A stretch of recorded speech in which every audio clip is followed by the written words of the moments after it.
මොකද කරු මන්ත්‍රීතුමා point of ඕනේ. විනාඩියක් ඉල්ලලා තිබ්බා මම විපක්ෂ නායකට විනාඩියක් ඉල්ලලා තිබ්බා මේ විනාඩියෙන් කියන්නේ.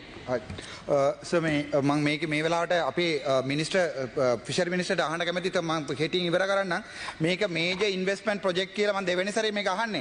2025 2027 2025 2027 ஆண்டு மேஜர் இன்வெஸ்ட்மெண்ட் ப்ரொஜெக்ட் என்று சொல்லி அதிலே உள்ளடக்கப்படாத 500 மில்லியன் ரூபாவை குறியீட்டுவானுக்கு ஒதுக்குவதற்காக எங்களுடைய டிசிசி மீட்டிங்கிலே பிரதீபனுடன் ஏற்கனவே கதைத்து கொண்டதன் அடிப்படையிலே எங்களுடைய மீன்பிடித்துறை அமைச்சர் கேட்டுக்கார். எனக்கு உங்களிடம் அதிகம் விருப்பம் இருக்கிறது. ஏனென்றால் இதிலே போடப்பட்ட மயிலிட்டி துறைமுகத்துக்கான 717 மில்லியன் அது சில அந்த மொத்த கோஸ்டிலே 974 மில்லியன் நீங்கள் இப்போது கோஸ்ட் பண்ணியிருக்கிறீர்கள். ஆனால் மயிலிட்டி துறைமுகம் மக்களிடம் கொடுக்கப்படவில்லை. அதை விட வடக்கு மாநிலத்திலே 2024 எழுதப்பட்ட அந்த ப்ரொஜெக்டிலே 315 மில்லியன் மிகுதியாக இருக்கிறது. ஆனால் அது எங்கே என்று தெரியவில்லை. தயவு செய்து அந்த 500 மில்லியன் உங்களுக்கு எங்கிருந்து வந்தது? உங்களுக்கு இந்த மேஜர் இன்வெஸ்ட்மெண்ட் ப்ரொஜெக்டில் இல்லாமல் குறியீட்டுவானுக்கு தாங்கள் எங்கிருந்து வந்த என்றதை விளங்கப்படுத்துமாறு தயவு செய்து கேட்டுக்கொள்கிறேன்.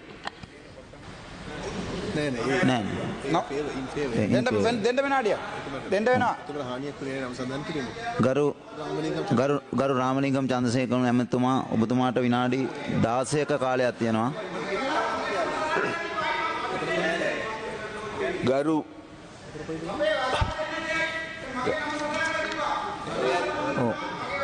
මන්ත්‍රීතුමනි ගරු මන්ත්‍රී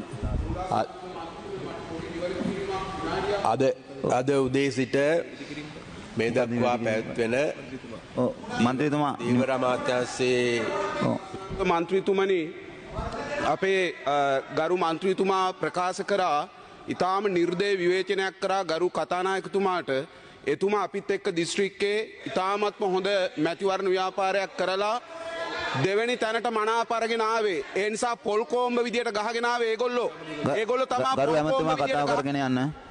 ගරු ඇමතුමා කතාව කරගෙන යන්න. ගරු ඇමතුමා කතාව කරගෙන යන්න. கௌரவ உறுப்பினர் அவர்களே, இன்று காலையிலிருந்து இடம்பெறுகின்ற இந்த ඔබතුමාගේ නම හානියක් නොවන විදියට සඳහන් වුණේ அமைச்சு தொடர்பிலான விவாதத்தில் கலந்து கொண்டு கருத்துக்களை தெரிவித்த அனைவருக்கும் எனது மனமார்ந்த நன்றியை நான் முதலில் தெரிவித்துக் கொள்கின்றேன். இன்று காலையிலிருந்து நாங்கள் தேடி பார்க்கின்ற போது பல உறுப்பினர்கள் பேசினார்கள். பல உறுப்பினர்களை எடுத்து பார்க்கின்ற பொழுது அவர்கள் அனைவராலும் முன்வைக்கப்படுகின்ற கருத்துக்களை நாங்கள் மிகவும் நல்ல முறையில் அவதானித்தவனாக ஒவ்வொரு பிரச்சனைகளுக்கும் எதிர்வரும் காலங்களிலே நாங்கள் இவைகளை கண்டு தீர்வினை வழங்குவதற்கு ஏதுவான நடவடிக்கை எடுக்கிறேன். அதே போன்று விசேடமாக இன்றைக்கு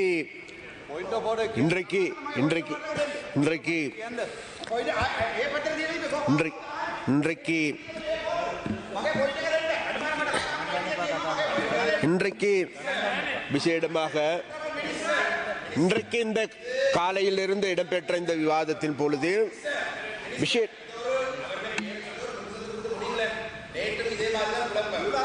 அதாவது உங்களோட குழப்பங்களை கொண்டு உங்களோட மாவட்டத்தில் வச்சுக்கொள்ளுங்க, அவங்களோட வீட்டுக்குள்ள வச்சுக்கொள்ளுங்க, அல்ல உங்களோட வீட்டுக்குள்ள வச்சுக்கொள்ளுங்க. சரியா? ஒன்று நான் சொல்லவா, இது வந்து எந்த டைம் இதை வந்து டிஸ்டர்ப் பண்ண வேணா, உட்காருங்க. சரியோ? சரியா? அதனால சபாநாயகர் அவர்களே අරයා පොඩ බැඳලා දාන්න මේ කතානායකතුමනි ලණුවක් දාලා හරි අනේ යනවා යන්න ඕයි තම්සේ හරි හරි නියල அதாவது அந்த சரியா ගරු මන්ත්‍රීතුමා තප්පර 30ක් කාලයක් ගන්න. අයි තප්පර 30ක් පොයින්ට් වෝට් එකේ තියෙන විනාඩියක්. හරි මට කියන්න දැන් 2021 අපේ DCG මීටින් එකක් තිබ්බා 31 වෙනිදා. දෙදස් 21 මගේ ෆෝන් එක ට්‍රැක් කරලා 2021 23 වෙනිදා අපේ සභානායකතුමා ලියුමක් දීලා තියෙනවා පොලිසියට මාව අරස් කරන්න කියලා. හැබැයි මට දැනුවත් කරලා නැහැ. එදා දවසේ ඉඳන් අපේ සභානායකතුමා කරන්නේ ඕගොල්ලෝගේ මේ ප්ලෑන් එක තමයි මේවා කරන්නේ. ඒක සම්පූර්ණ වැරදි. පොයින්ට් ඔෆ් මාව අරස් කරන්න පොඩේ ගරු ඇමතුමා කතාව කරගෙන යන්න.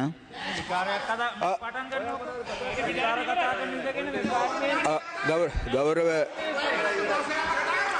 உறுப்பினர் அவர்களே,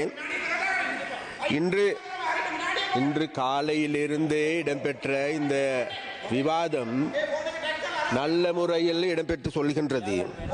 அப்ப நல்ல முறையில் இடம்பெற்று செல்லுகின்ற போது இப்பொழுது எங்களுக்கு காணக்கூடியதாக இருக்கின்றது, இதில் வந்து அந்த என்னமோ அந்த சிவன் பூசையில் கரடி பூந்த மாதிரி ஒரு சில கரடிகள் பூந்து விளையாடுவதையும் காணக்கூடியதாக இருக்கின்றது.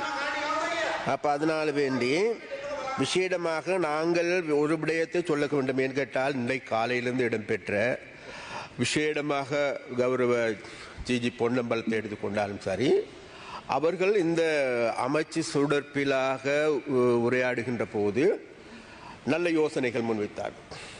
அதே போன்று இங்கே திலீப் வேதாராய்ச்சி எடுத்துக்கொண்டாலும் சரி, எதிர்கட்சியில் இருக்கின்ற ஏனைய உறுப்பினர்கள் எடுத்துக்கொண்டாலும் சரி, எங்களுடைய ஆளும் கட்சி உறுப்பினர்கள் எடுத்துக்கொண்டாலும் சரி, விசேடமாக மட்டக்களப்பை சார்ந்த உறுப்பினர்கள் எடுத்துக்கொண்டாலும் ஒருவரை தவிர மற்றவர்கள் எல்லோருமே மிகவும் நல்ல ஆணித்தரமான கருத்துக்களை முன்வைத்திருக்கிறார்கள். அந்த கருத்துக்களில் இருந்து ஒரு விடயம் தெரிகின்றது.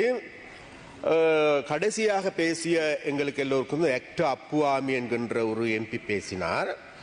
அவர் பேசுகின்ற பொழுது எங்களுக்கு எல்லோருக்கும் காலையிலிருந்து நான் பார்த்து கொண்டிருந்தேன். காலையிலிருந்து அவர் இதில் கலந்து கொள்ளவில்லை. காலையிலிருந்து இருக்கவில்லை, மாலை இப்பொழுதுதான் வந்தார். வந்தவுடன் ஏதோ இரவு முழுவதும் தூங்கி முழித்தவன் போன்று பேசிக்கொண்டு ஓடுகின்ற ஒரு போக்கு இருக்குது. ஏனென்றால் காலையிலிருந்து நாங்கள் பார்க்கின்ற பொழுது, இந்த விவாதம் இடம்பெறுகின்ற பொழுது, இந்த விவாதத்தில் கருத்துக்கள் வருகின்ற பொழுது, அந்த கருத்துக்கள் தொடர்பாக எதிர்வினையாற்றிய சம்பந்தமாக எங்களுடைய பாராளுமன்ற உறுப்பினர்கள் அவைகளுக்கு பதில் வழங்கினார். அவ்வாறு வழங்கி இருக்கின்ற போது மறுபடியும் அதே வார்த்தைகளையும் அதே குற்றச்சாட்டுகளையும் வெறுமனே முன்வைக்கின்ற நபர்களாகவே இன்றைக்கு விசேடமாக அந்த எதிர்கட்சியை சார்ந்த உறுப்பினர்கள் இருக்கின்றார்கள். அதனால் நான் ஒரு விடயத்தை சொல்ல வேண்டும் இந்த இடத்தில். என்னவென்றால், விசேடமாக நான் இன்றைக்கு இந்த அமைச்சை பொறுப்பேற்று இன்றைக்கு 4 மாதங்கள் தான் ஆகுகின்றது கௌரவ உறுப்பினர் அவர்களே. ஆனால் இப்பொழுது இந்த அமைச்சு இந்த பாராளுமன்ற உறுப்பினர்கள் பேசுவதை பார்க்கின்ற பொழுது என்னமோ கடந்த காலம் முழுவதும் நாங்கள் தான் இதில் ஆட்சி பீடத்தில் இருந்தது போன்றும், நாங்கள் தான்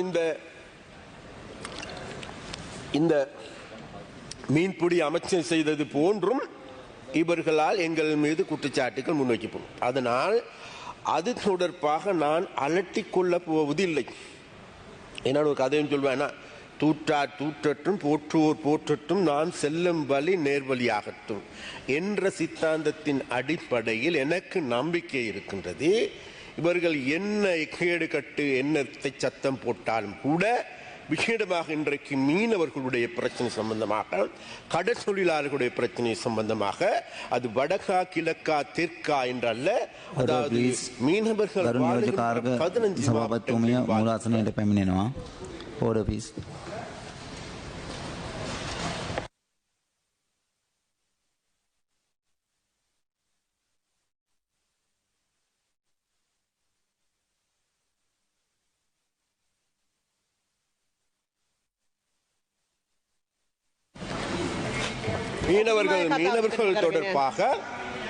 மீனவர்கள் தொடர்பாக மிக ஆழமான தேடலை நாங்கள் செய்து வருகிறோம்.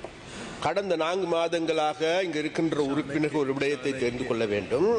இந்த அமைச்சை நாங்கள் பொறுப்பேற்கின்ற பொழுது, அதாவது சிஎஃப்சி என்கின்ற சிலோன் பிஷரிஸ் கோர்பரேஷன் எடுத்துக்கொண்டாலும் சரி, நெக்ஸா நிறுவனத்தை எடுத்துக்கொண்டாலும் சரி, சீனோர் எடுத்துக்கொண்டாலும் சரி, நோக்ஸி எடுத்துக்கொண்டாலும் சரி, எங்களின் கீழ் இயங்குகின்ற, எங்களுடைய அமைச்சின் கீழ் இயங்குகின்ற 6க்கு அதிகமான நிறுவனங்கள் இருக்கின்றது. அந்த அனைத்து நிறுவனங்களுடைய செயற்பாடுகளையும் மீளாய்வு செய்து அங்கிருக்கின்ற அதிகாரிகளோடு ஆழ்ந்த உரையாடலை செய்து அவர்களோடு சேர்ந்து இன்றைக்கு நாங்கள் இந்த மீன்பிடித்துறையை கடல் தொழிலை கட்டியெழுப்புவதற்கான புதிய வேலை திட்டத்தை நாங்கள் தயாரித்திருக்கோம். அப்ப அந்த வேலை திட்டத்தை தேடுகின்ற போது எங்களுக்கு தெரிகின்றது இந்த நிறுவனங்கள் அனைத்துமே இன்றைக்கு உடைந்து விழுந்து சீரழிந்து போன ஒன்றாகவே இருக்கின்றது.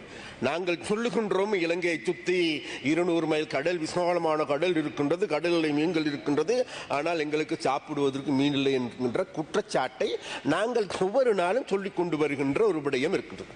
ஆனால் நாங்கள் தேடி பார்க்கின்ற பொழுது அதற்கே உரிய அமைச்சுக்கள் இருந்தது, நிறுவனங்கள் இருந்தது.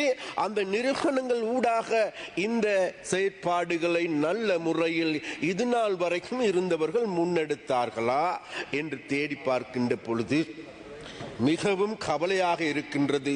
பிரதி குழுக்களின் தவிசாளர் அவர்களே, எங்களுடைய ஒவ்வொரு நிறுவனங்களை நாங்கள் தேடி பார்க்கின்ற பொழுது 1000 மில்லியனுக்கு அதிகமாக கடன் பொறியில் சிக்கி கிடக்கின்றது. 600 மில்லியனுக்கு அதிகமாக வாங்கி, அதாவது தொழிலாளர்களுக்கு வழங்க வேண்டிய EPF நிதியை கூட செலுத்த முடியாத நிலைக்கு தள்ளி வைத்திருக்கின்றார்கள். வாங்கிய கடனும் வாங்கியிருக்கின்றார்கள், வங்கியில் கடனும் பெற்று கடனையும் திருப்பி செலுத்த முடியாத ஒரு நிறுவனங்களாகவே இன்றைக்கு இந்த நிறுவனங்கள் இருக்கின்றது. அந்த வகையில் நாங்கள் ஒரு விடயத்தை சொல்லிக்கொள்ள வேண்டும். இந்த நிலையில் இருந்து எங்களுடைய இந்த மீன்பிடித்துறை அமைச்சை கட்டியெழுப்ப வேண்டிய தேவை, கடப்பாடு எங்களுக்கு இருக்கின்றது. அந்த கடப்பாட்டின் பொழுது இங்க இருக்கின்ற ஒவ்வொரு உறுப்பினர்கள் சுட்டிக்காட்டியது போன்று இந்த நாட்டில் இருக்கின்ற மக்கள் எங்களுக்கு பெருவாரியான வாக்குகளை அளித்தது உண்மை. அது விசேடமாக வடக்கில் இருக்கின்ற மீனவர்கள், மீன்பிடி வாழ்கின்ற மக்கள், கடற்தொழிலாளர்கள் பெருவாரியான ஆதரவை கொடுத்தது உண்மை. நாங்கள் மீண்டும் இந்த இடத்தில் சொல்லுகின்றேன், கௌரவ பிரதி குழுக்களின் தவிசாளர் அவர்களை இந்த சபையில் இருந்து சொல்லுகின்றேன், அந்த மீனவ மக்கள் எங்கள் மீது வைத்த நம்பிக்கைக்கு கடுகளவேனும் தீங்கு விளைவிக்க மாட்டோம் என்கின்ற உறுதிமொழியை இந்த பாராளுமன்றத்தில் இருந்து வடக்கில் வாழ்கின்ற மீனவர்களுக்கு நாங்கள் சொல்லுகின்றோம். ஏனென்றால் வடக்கில் வாழ்கின்ற மீனவர்களோடு மற்றவர்கள் போன்று சும்மா ஓடி விளையாடுகின்ற விளையாட்டு பிள்ளைகள் அல்ல. நாங்கள் அங்கிருக்கின்ற மக்களோடு, மீனவர்களோடு நேரடியாக சென்று வாழ்கின்றவர்கள். அங்கிருக்கின்ற மீனவர்களோடு சென்று ஒன்றாக அவர்களுடைய சாப்பாட்டையா அவர்களுடைய தேநீரையா அருந்தி அவர்களோடு வாழ பழகி இருக்கின்றவர்கள். அந்த வகையில் விசேடமாக இன்றைக்கு வடக்கில் வாழ்கின்ற மீனவர்கள் அவர்களுடைய பிரச்சனைகளை நல்ல முறையில் நாங்கள் இனக்கண்டு கொண்டிருக்கின்றோம். அந்த மீன்பிடித்துறையை கட்டியெழுப்புவதற்கு இன்றைக்கு எங்களுக்கு தேவைப்படுகின்ற அடிக்கட்டுமான அந்த அடிக்கட்டுமான வேலைகள் அனைத்தையும் செய்வதற்கு இது எனக்கு போதிய நேரம் இல்லை. இருந்தாலும் படிப்படியாக ஒவ்வொரு விடயங்களை நாங்கள் எங்களுக்கு மயில்ட்டை துறைமுகத்தை எடுத்துக்கொண்டாலும் சரி, எங்களுடைய பாயிண்ட் பீடு துறைமுகத்தை எடுத்துக்கொண்டாலும் சரி, மன்னாரில் இருக்கின்ற பேசாலை துறைமுகத்தை எடுத்துக்கொண்டாலும் சரி, முல்லைத்தீவில் இருக்கின்ற துறைமுகங்கள் எடுத்துக்கொண்டாலும் சரி, எல்லா துறைமுகங்களையும் பேசாலை, அதாவது விசேடமாக முல்லைத்தீவு மாவட்டத்தை எடுத்துக்கொண்டால் எங்களுக்கு எல்லோருக்கும் வட்டுவாகல் பாலம் என்பது தொழில் பிடிப்பதற்கு நல்லது ஒரு இடம், நல்லது ஒரு குளம் என்பது எல்லோருக்கும் நன்றாக தெரியும். அந்த இடத்தை புனர் நிர்மாணம் செய்கின்ற வேலையை நாங்கள் முன்னெடுத்து வந்திருக்கின்றோம். அது மாத்திரமல்ல பிரதி குழுக்களின் தவிசாளர் அவர்களே, இன்றைக்கு அது மாத்திரமல்ல, நேற்று முதல் நாள் எங்களுடைய அமைச்சின் கீழ் நாங்கள் மாவட்டங்களில், அதாவது 9 மாகாணங்களில் இருக்கின்ற மாகாண செயலாளர்களை அழைப்பித்து அந்தந்த மாகாணங்களில் இருக்கின்ற பிரச்சனை தொடர்பாக அந்தந்த மாகாணங்களில் மீன்பிடி துறையை கட்டியெழுப்புவதற்கு, அது நன்னீர்பிடியான் அல்லது ஏனைய அலங்கார மீன்பிடி துறையால் இவைகளை கட்டியெழுப்புவதற்கு ஏதுவான நடவடிக்கைகள் எப்படி எடுக்க வேண்டும் என்று அவர்களோடு ஆழ்ந்த உரையாடலை செய்தோம். அதன் பொழுது எனக்கு ஒரு உண்மை தெரிய வருகின்றது. வேறுமில்ல, இந்த கடல் தொழில்துறையை மாத்திரம் சரியான முறையில் கட்டி எழுப்புவோமாக இருந்தால் எமது நாட்டை இதைவிட ஒரு மாற்றமான இடத்திற்கு கொண்டு செல்ல முடியும் என்கின்ற திடமான நம்பிக்கை எங்களுக்கு இருக்கின்றது. அந்த நம்பிக்கையின் அடிப்படையில் கௌரவ ஸ்ரீ நேசன் அவர்கள் கேட்டுக்கொண்டது போன்று நாங்கள் மட்டக்களப்பு மாவட்டத்திற்கும் அம்பாறை மாவட்டத்திற்கும் திருகோணமலை மாவட்டத்திற்கும் அண்மையில் செல்ல முடியாது போய்விட்டது. நிச்சயமாக அங்கிருக்கின்ற மீனவர்களையும் சந்திப்பதற்கும் அங்கிருக்கின்ற மீனவர்களை கண்டு அவர்களுடைய பிரச்சனைகளை ஆராய்வதற்கும் அது மாத்திரமல்ல அந்த பிரச்சனைகளை தீர்ப்பதற்கு எங்களால் இயன்ற உயர்ந்த பட்ச ஒத்துழைப்பை வழங்குவதற்கும் நாங்கள் தயார் என்பதை இந்த இடத்தில் கூறிக்கொண்டு, அதே போன்று இந்த அமைச்சு தொடர்பாக நாங்கள் பேர்க்கின்ற போது இந்த வரவு செலவு திட்ட விவாதத்தின் போது எங்களுடைய அமைச்சில் இருக்கின்ற செயலாளர்கள், அதில் இருக்கின்ற பணிப்பாளர்கள், அதில் இருக்கின்ற டிஜி ஜெனரல் எல்லாரும் எடுத்துக்கொண்டாலும் கூட அனைவருடைய ஒத்துழைப்பு மிக அபரிமிதமாகவே எங்களுக்கு கிடைக்கும். அதனால் முதற்கு அவர்களுக்கு எங்களுடைய நன்றியை நாங்கள் தெரிவித்துக் கொள்கின்றோம். கௌரவ பிரதிக்குழுக்களின் தவிசாளர் அவர்களே, இந்த அமைச்சு என்பது முக்கியமான அமைச்சு என்பதில் எந்த வாத விவாதங்களும் கிடையாது. இன்று காலையிலிருந்து கருத்துக்களை தெரிவித்த அனைத்து பாராளுமன்ற உறுப்பினரும், அது எதிர்க்கட்சியாக இருந்தாலும் சரி, அதே போன்று எதிர்க்கட்சியாக இருந்தாலும் சரி, ஆளும் கட்சியாக இருந்தாலும் சரி, அனைவரும் உண்மையிலேயே மிகவும் ஆணித்தரமான நல்ல கருத்துக்களை வழங்கியிருக்கின்றார்கள், நல்ல ஆலோசனைகளையும் வழங்கியிருக்கிறார்கள். அந்த வகையில் விசேடமாக நான் ஒரு விடயத்தை மாத்திரம் கடைசியாக சொல்லிக்கொள்ள வேண்டும்.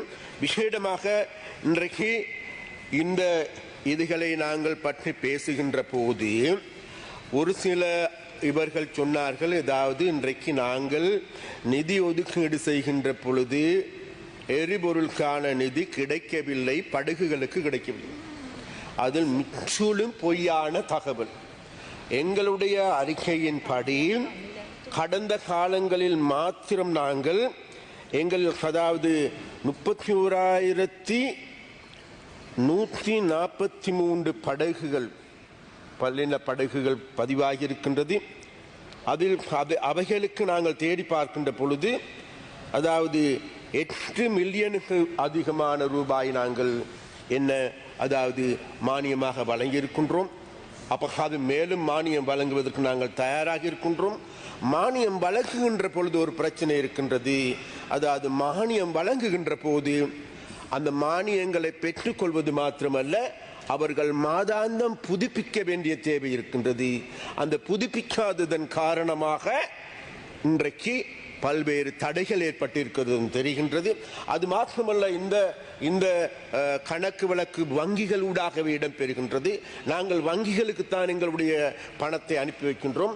அந்த வங்கிகளுக்கு அனுப்புகின்ற பொழுது அவர்களால் வழங்கி இருக்கின்ற அந்த அவர்களுடைய கணக்கு இலக்கங்களில் பல்வேறு குறைபாடுகள் காணக்கூடியதாக இருக்கின்றது. அந்த கதை நாங்கள் நிவர்த்தி செய்து கொண்டு சொல்லுகின்றோம். அந்த குறைபாடுகளின் காரணமாக மறுபடியும் நாங்கள் அவர்களை தொடர்பு கொள்ள வேண்டியிருக்கின்றது, மறுபடியும் புதுப்பிக்க வேண்டியிருக்கின்றது. அவ்வாறான ஒரு சிலருடைய காலதாமதங்கள் இருக்கின்றதை தவிர வேறு எதுவும் கிடையாது. அந்த வகையில் விசேடமாக நாங்கள் இந்த பிரச்சனையை கூடுதலான கவனத்தை எடுத்திருக்கின்றோம். அது மாத்திரமல்ல, மேலும் மில்லியன் 3000க்கு அதிகமான மில்லியன் ரூபாய் மிச்சம் இருக்கின்றது. அந்த பணத்தையும் நாங்கள் எதிர்வரும் காலங்களில் இதே மீனவர்களுக்கு, இதே மீன்பிடியில் ஈடுபடுகின்ற படகுகளுக்கு எரிபொருள் மானியமாக வழங்குவதற்கு நாங்கள் தீர்மானித்திருக்கின்றோம் என்பதை இந்த சபையில் நாங்கள் சொல்லிக்கொள்ள வேண்டும். அது மாத்திரமல்ல கௌரவ பிரதிகுழுக்கள் தவிசாளர் அவர்களே, இன்றைக்கு எங்களுக்கு நன்றாக ஒரு விடயம் மாத்திரம் தெரிகின்றது என்னவென்றால், விசேடமாக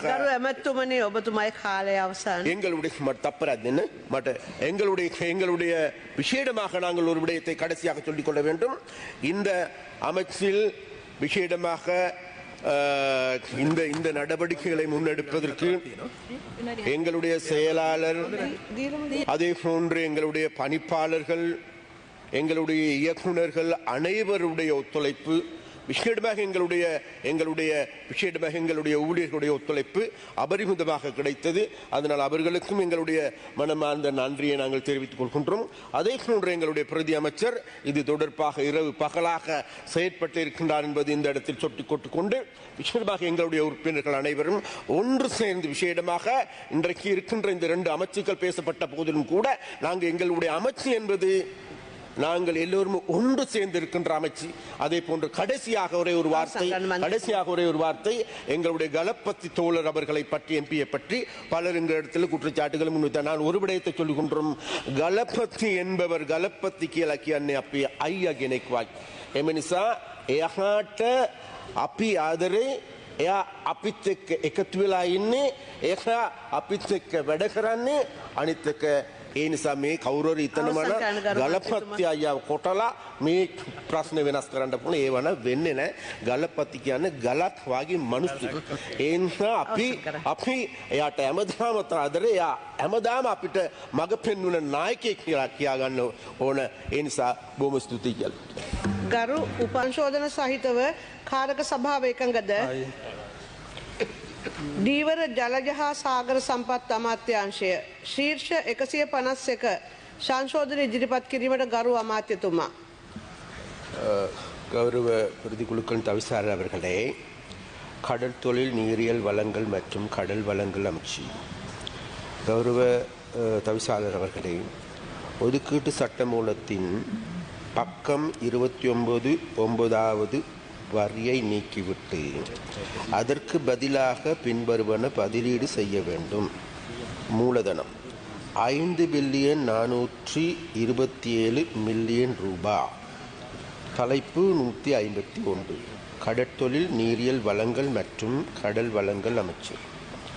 கௌரவ தவிசாளர் அவர்களே, ஒதுக்கீட்டு சட்டமூலத்தின் பக்கம் 28 13வது வரியை நீக்கிவிட்டு அதற்கு பதிலாக பின்வருவன முதலீடு செய்யப்படுகிறது. நிகழ்ச்சி திட்டம் 2 ඇමතුමා 7 පේලිය. நிகழ்ச்சி திட்டம் 2 පිටුව 27 7 පේලිය.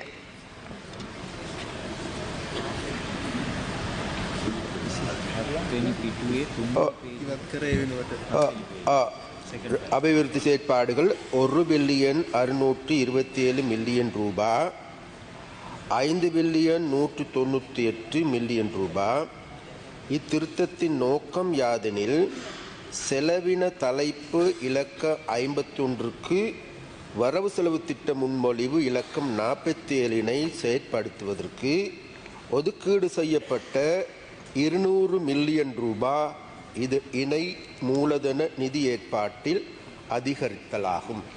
ශීර්ෂ 151 සංශෝධන සහිතව කාරක සභාව එකඟද?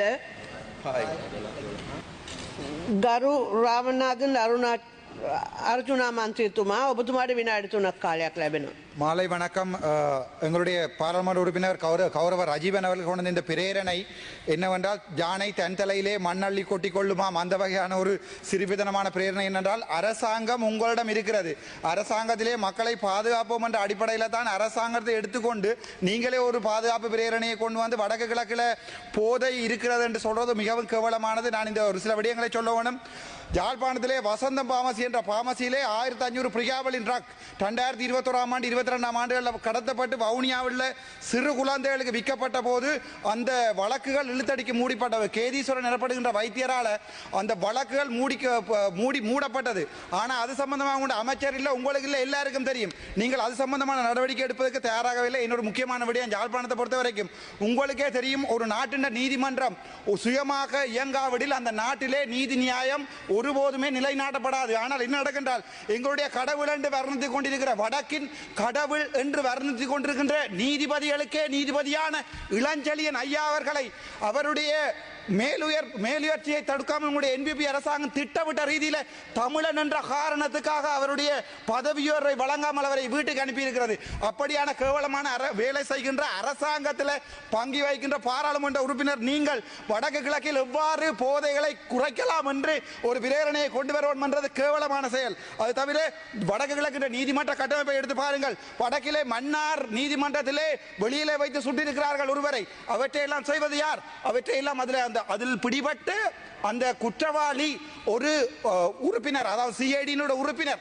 ஆகவே உங்களுக்கு கீழே இயங்கிக் கொண்டிருக்கிற படை, அதே படை தான் இந்தியாவில் இருந்து கேரளா கஞ்சா எனப்படுகின்ற அந்த கேரளா கஞ்சா நேவிக்கிலால் கொண்டு வரப்பட்டு